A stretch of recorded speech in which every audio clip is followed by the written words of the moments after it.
Welcome to the 4coder stream. Today I'm going to work on the Lexer again, and the plan is to call this the last day of the Lexer work. So I went rat holing a little bit on like trying to do something with keywords, but eventually it became clear that that was largely an academic sort of exercise and that it wasn't going to be a very practical solution for a number of reasons. The most obvious of which actually being just the code size was just humongous because there was just so much keyword data, but it also wasn't probably going to be that much faster, and so the only benefit it would have gotten is it would eliminate um, the backup buffer that stores identifiers as you parse them, and that's not particularly compelling to me. So earlier today I just went through and I rewrote all the keyword stuff so that it was back to its old way of working, and so you can see now that it should be passing all these tests, and I have it on verbose level 0, but I think I should have put it on the verbose level -1 to turn off all that. But anyway, you should be able to see here that now it's back to passing all tests and running at about 1.4 speed up when we're not using chunks, and when we chunk it up it runs at about the same speed as the unchunked version. But now I've got two options here, which is good because I need the chunked version if I'm going to switch to gap buffers, and speeding it up is good too. So we've got both of those features, or both of those improvements, and now it's time to integrate it back into 4coder. There is like maybe one or two more improvements I could do on it, which means I might continue to do like work on it, but I want this to be the last Lexer stream because I'd really like to move on to something else. So I'm going to try to get it integrated into 4coder, and maybe the next build I release will use the new Lexer, and that would be cool. So switching to that, you can see that I'm already down to just 3 errors. There's not a lot of difference between this one and the previous one, and really these are the 3 spots where it's like the way the Lexer works now is just a bit different than the way it used to work. So we're going to have to look and see at exactly what all is changing, because the old one used to just be a little different. Right, so I have this CPP lex step was like the main thing of the old one. The old Lexer, you would call CPP lex step, and it would do some work here, and then it would return to you this read result, and then other things all do stuff with that. They take the steps, and so like here we get one token out, or at least it looks like Lex file token count. Oh, this counts how many tokens we would have if we lex the whole file. This actually tries to parse the whole file and store it in a token stack. And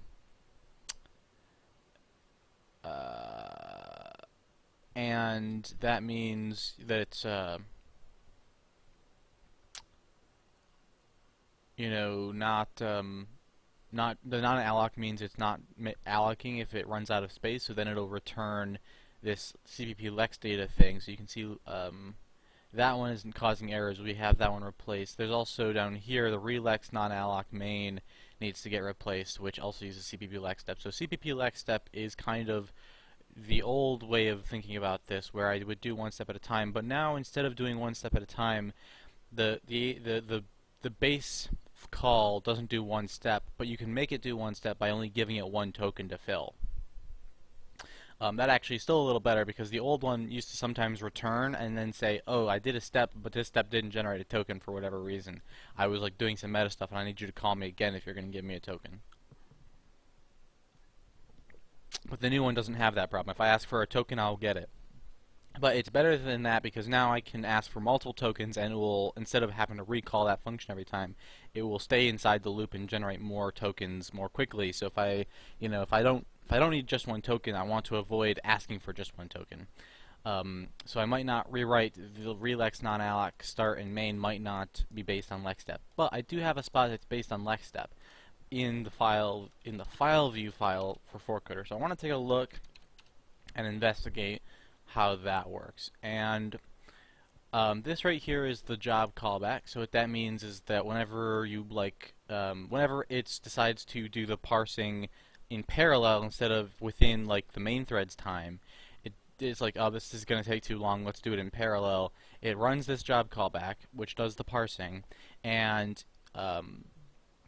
it does one step at a time here and manually sort of um, manages pushing that onto the stack. And the reason that it does one step at a time there is because uh, I need to be able to I need to be able to cancel the job in case I start typing characters in the middle of it lexing. It needs to be able to stop and go, hey, did we get canceled? So it has to come down here and check if it's been canceled. So I need it to stop every periodically while it's working and see. And so what I have is it does 2048 steps at a time and then checks if it's canceled and then another 2048 steps and so on. So that means this is doing one step at a time, but it's really doing 2048 steps at a time. So what I would want is the ability to have all the same effects as I've got here, except instead of writing this as a loop, I maybe just say like do 2048 steps, and then when it's done, it'll go, oh, I ran out of tokens, but then I'll go, you didn't really run out of tokens, I just told you to stop after that many. So I want to see what exactly um,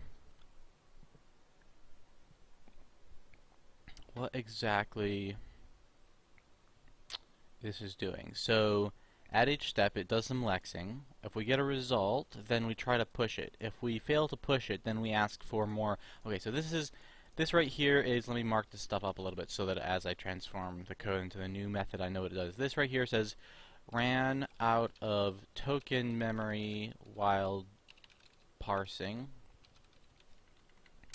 This up here, or right here, is yeah, so that status is all based on, so really this whole loop is going to get replaced, including the lex data, I think. What does lex data actually do? Can I ask? Lex data. Yeah, that's not, I don't want buffer types actually. Types, Lexer types, lex data. Yeah, so lex data is this thing right here, but this is kind of specific to the old Lexer. So let me pull up the old Lexer and I'll just say that in addition to the types I include here, I want to move these over there. Right, because I don't really want to support this type, which was just sort of for something else anyway. Alright, so types is complaining because something in types relied on that. 17 Lexer types. Missing semicolon. You have token. I'm confused actually. Why is this? Wait a minute. Why is that lowercase? That's kind of weird. 218. Yeah, that's really weird. I wonder how that got put on lowercase. Okay.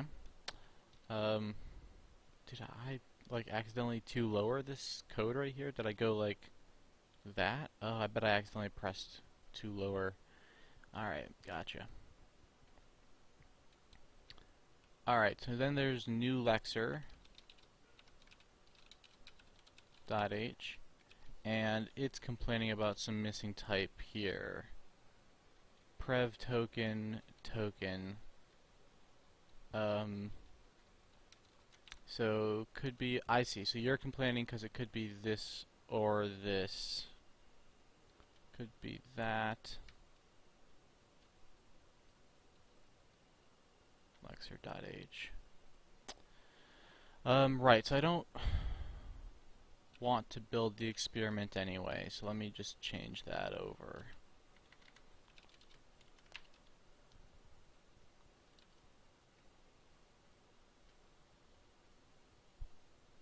There we go. That's more like it. Now, file view CPP should complain about a lot more stuff now, because now I'm removing a bunch of types that it used to think existed. So all of that needs to get replaced.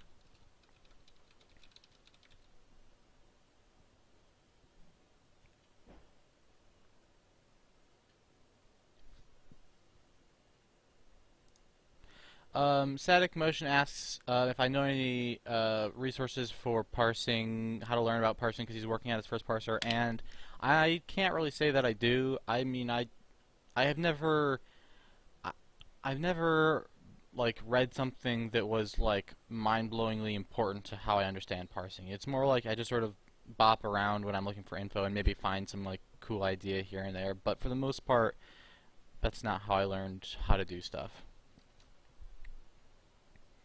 Most of it has been trial and error and like reading parsers and stuff.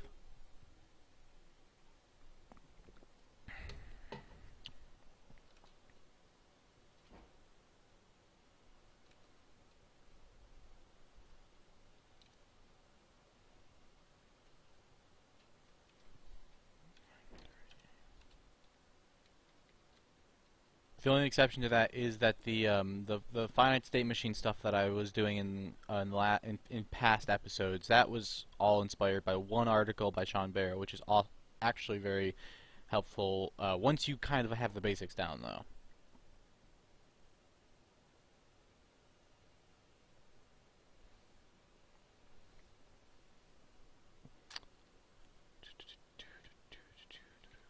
Alright, yeah, then there's these non-alloc, okay, so it looks like if I can go back up to the job callback, I have to replace relex as well, but for now I just need to replace this loop here and see if I can do that using the existing system. So the new Lexer works by this call right here called lex non-alloc. So what I want is something like B32 still lexing equals 1, do while we are still lexing, and then add each of those steps.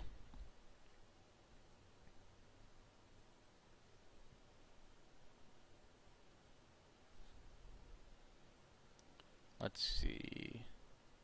Yeah, this unfinished paper, I don't know if Sean's ever gonna finish it or what the deal is, but it's a really awesome idea, this paper you linked to. But like I said, that won't necessarily help you much if you don't have the basics down. You really kind of have to understand, I mean, it's a cool idea, but there's no point in trying to implement that as your first Lexer, I don't think, because you have to implement a normal Lexer to make it work anyway. At least that's the only way I did it.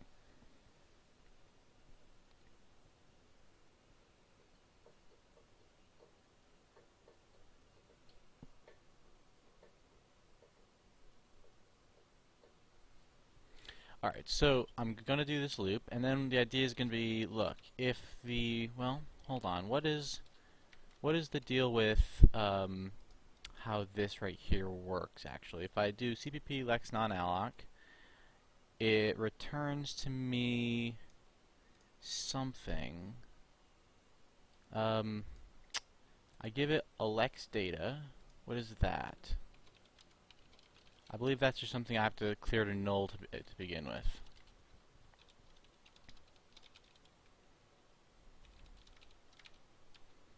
And let's see. Hey, Abner Coimbray, FuCon's looking for 4coder merchandise still. I don't know, man. I do not know.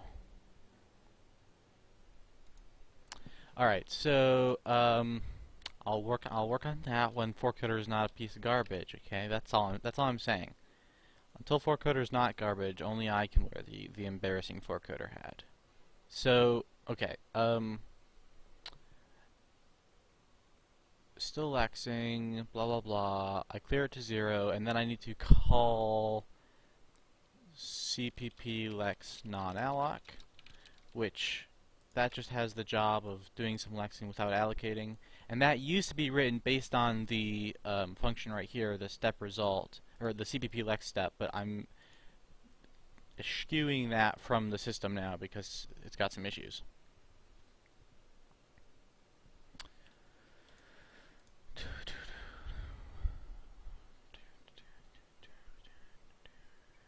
So this right here needs the lex data.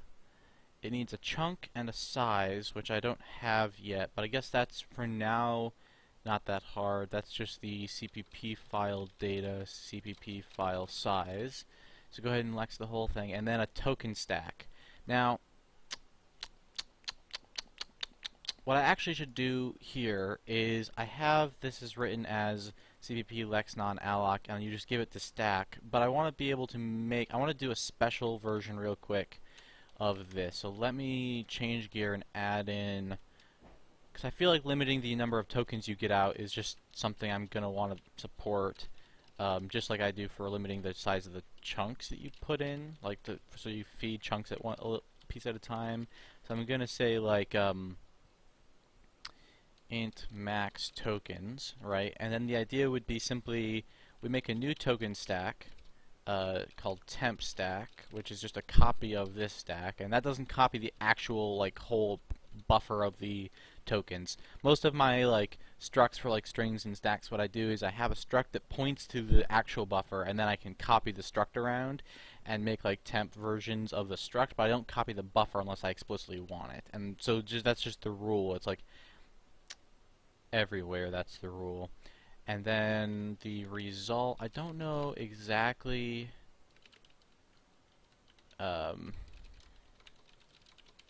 what does the doctor yield thing even return? Returns n. Okay, so 1 means, I see, so 1, I should document this real quick so that I know what they mean, or I just make it a little more friendly. CPP Lex result, or not using that anymore. Okay, so let's see. Lex need chunk. Lex, let's try to use a better, more consistent naming. Need token memory. Lex finished. Right, like that. And then let's go find all the doctor yields, and let's see. You are a Lex needs chunk type situation.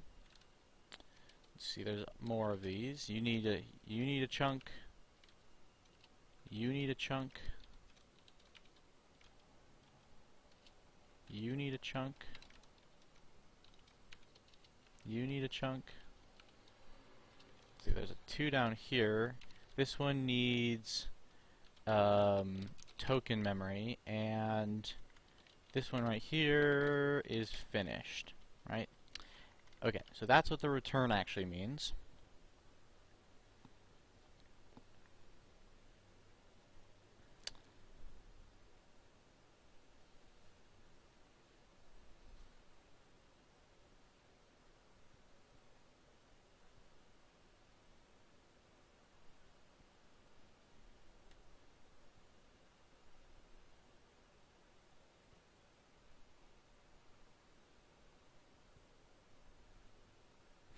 Let's see. So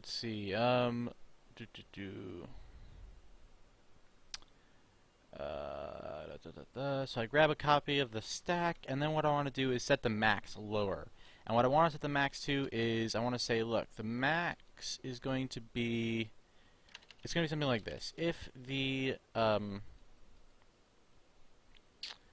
if token set, or I'll say like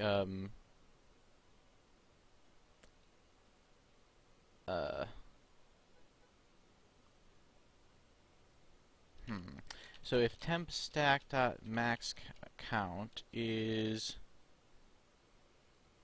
greater than the stack dot count plus max tokens, then what I'll do is I'll say the temp stat, or yeah, the temp stack's max count should then be set to this, right? That's as large as it should be allowed to be. So that's kind of like an integer clamp right there, I guess. Upper clamp or lower clamp, right? No, upper clamp. Yeah. So there you go. And then what I want to do is say, okay, if that's the case, then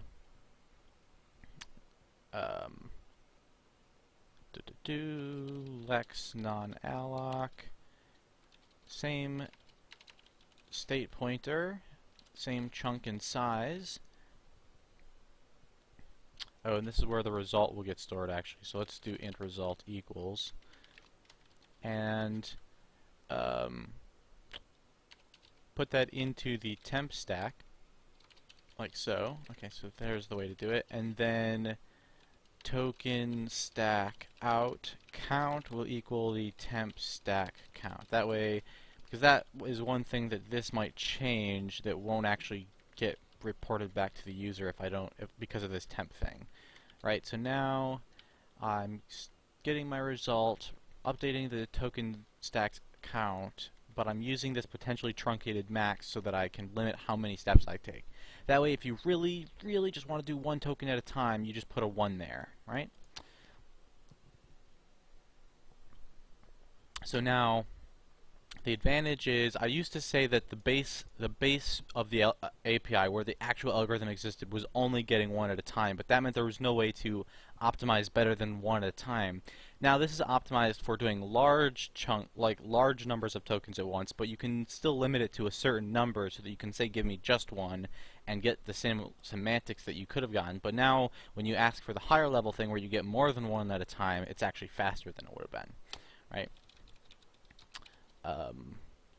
So now I can just say, alright, there's all that. Here is the